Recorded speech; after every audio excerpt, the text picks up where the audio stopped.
માતાજી મિત્રો, આજે આપણે બીજો વિડીયો છે.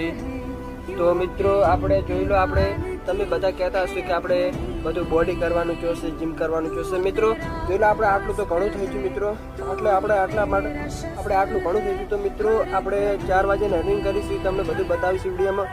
તો મિત્રો બસ તમે ખાલી સપોર્ટ કરજો ને આ વિડીયો મિત્રો પૂરો જોજો ને લાઈક ને સબસ્ક્રાઈબ કમેન્ટ કરજો. અને વિડીયો પૂરો જોશો તો આગળ જોવાની તમને મજા આવશે જેટથી. તો જય માતાજી. આપણે હવે વર્કઆઉટ બધી બોડી કરવા જઈએ.